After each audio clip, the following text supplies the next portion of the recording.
Hello everyone, welcome back to my channel. কেমন আছেন সবাই? আশা করি সবাই খুব ভালো আছেন। আজ আবারও হাজির হয়েছি নতুন একটি রেসিপি নিয়ে। আজ শেয়ার করতে চলেছি বহু পুরনো দিনের একটি রেসিপি, যেটা ঠাকুমা দিদিমারা ভীষণভাবে বানাতেন। খুব সিম্পল, কিন্তু খেতে ভীষণ অসাধারণ বলা চলে। গরম গরম ভাতের সাথে ভীষণ ভালো লাগে এই রেসিপি। আজ কিন্তু আমি লাউয়ের খোসা ভাজা করছি, তবে তাতে একটা আলুও অ্যাড করেছি। চলুন দেখে নেওয়া যাক আজকের রেসিপি। আশা করছি আপনাদের ভীষণ ভালো লাগবে। তবে রেসিপি শুরু করার আগে প্রত্যেকবারের মতো বলবো, যে সমস্ত বন্ধুরা আমার চ্যানেলে নতুন আছেন প্লিজ একটা লাইক দিয়ে ভিডিওটাকে কন্টিনিউ করবেন, এটা রিকোয়েস্ট রইল। এরপর রান্নাটা তাহলে শুরু করি। গ্যাসে কড়াই বসিয়ে 2 চামচ মতো সর্ষের তেল একটু গরম করে নিয়ে তার মধ্যে দিয়ে দিলাম হাফ চামচ কালো জিরে। কালো জিরেটাকে একটু নাড়াচাড়া করে এর মধ্যে দিয়ে দিলাম হচ্ছে 2টো গোটা শুকনো লঙ্কা।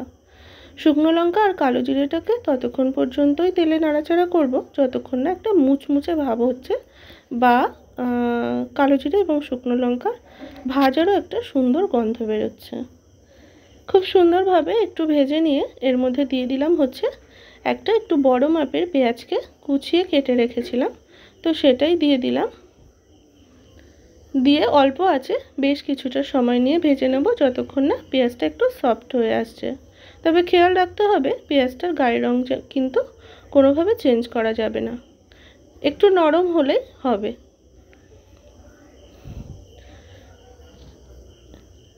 একটু নরমভাবে কিন্তু ভেজে নিয়ে এর মধ্যে দিয়ে দিলাম হচ্ছে আগে থেকে কেটে রাখা আলু এবং লাউয়ের খোসাটা।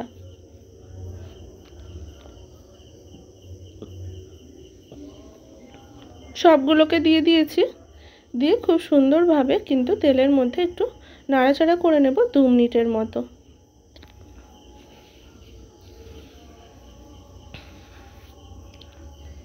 খুব ভালোভাবে নাড়াচাড়া করে নিয়েছি। এরপর আমি ঢাকা দিয়ে দেব 2 থেকে 3 মিনিটের জন্য। তবে আঁচটা একদম অল্প রেখে কিন্তু ঢাকা দিয়ে রান্নাটা করে নিলাম। 2 থেকে 3 মিনিট পর আমি একটু উল্টে পাল্টে দিচ্ছি, এতে করে হচ্ছে সব আলু বা লাউয়ের যে খোসাটা সেটা খুব ভালোভাবে কিন্তু সিদ্ধ হয়ে যাবে। 2 থেকে 3 মিনিট পর এর মধ্যে অ্যাড করে দিলাম স্বাদ অনুযায়ী লবণ, সামান্য একটু হলুদ গুঁড়ো এবং একটু চিনি। তবে চিনিটা অপশনাল, আপনারা চাইলে দিতেও পারেন, নাও দিতে পারেন। চিনিটা দিলে কিন্তু স্বাদটা ভীষণ ভালো হয়, আর হচ্ছে খেতেও বেশ ভালো লাগে। খুব ভালোভাবে এই 3টে উপকরণকে মিশিয়ে নিলাম।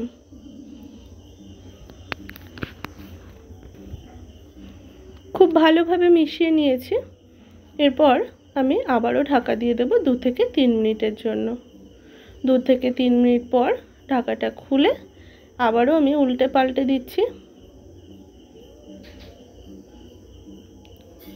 এরপর এর মধ্যে 2টো কাঁচা লঙ্কা দিয়ে দিলাম, তবে এটা ছিঁড়ে দিয়েছি, এতে করে ঝালটা হালকা হালকা বেরোবে আর বেশ কাঁচা লঙ্কার একটা সুন্দর কিন্তু গন্ধও বেরোবে।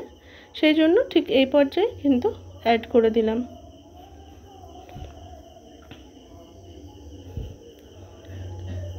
এরপর আবারও আমি 2 মিনিটের জন্য ঢাকা দিয়ে দিলাম। 2 মিনিট পর ঢাকাটা তুলে আবারও খুব সুন্দরভাবে নাড়াচাড়া করে নিচ্ছি।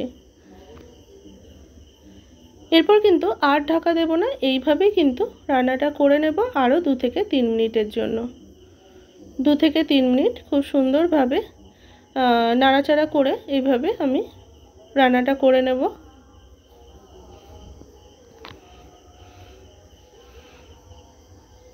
খুব সুন্দরভাবে 2 থেকে 3 মিনিট রান্না করে নেওয়ার পর এর মধ্যে অ্যাড করে দিলাম হচ্ছে 1 চামচ পোস্ত দানা। পোস্তটা দানাটা দিয়ে খুব সুন্দরভাবে মিশিয়ে নিচ্ছি। তবে একটু কম হয়েছে মনে হচ্ছে, তাই জন্য আমি এখানে আরেকটু অ্যাড করব, আরও হাফ চামচ মতো অ্যাড করে দিলাম। আর পোস্ত দানাটা দিয়ে আরও কিন্তু 1 থেকে 2 মিনিটের জন্য আমি রান্নাটা করে নেব। এতে করে পোস্ত দানাটা একটু ক্রিস্পি হবে, মানে মুচমুচে হবে, আর এটা কিন্তু খেতে আরও বেশি টেস্ট হবে। এই পোস্ত দানাটা যতটা মানে মুচমুচে হলে খুব ভালোভাবে 2 থেকে 3 মিনিট আবারও আমি রান্নাটা করে নিলাম। এই পর্যায়ে একদম তৈরি আমাদের আজকের রেসিপি, আলু দিয়ে লাউয়ের খোসা ভাজা রেসিপি, একদম একটু ভিন্ন স্টাইলে। এটা কিন্তু অনেক পুরনো দিনের একটা রান্না। ঠাকুমা দিদিমারা কিন্তু এই রান্নাটা ভীষণ করতেন। বাড়িতে যে সমস্ত বড়রা আছে আপনারা এইভাবে কিন্তু বানিয়ে কিন্তু দিতেই পারেন, ওনারা খুব তৃপ্তি করে খেয়ে নেবেন। তো আজকের রেসিপি একদম রেডি, যেটা গরম গরম ভাতের সাথে ভীষণ ভালো লাগে খেতে। আজকের রেসিপি আপনাদের কেমন লাগলো অবশ্যই জানাবেন। ভালো লাগলে লাইক কমেন্ট শেয়ার, এবং আমার চ্যানেলে নতুন বন্ধু হয়ে থাকলে চ্যানেলটিকে সাবস্ক্রাইব করার অনুরোধ জানাচ্ছি। সবাই ভালো থাকবেন। অনেক অনেক ধন্যবাদ সবাইকে।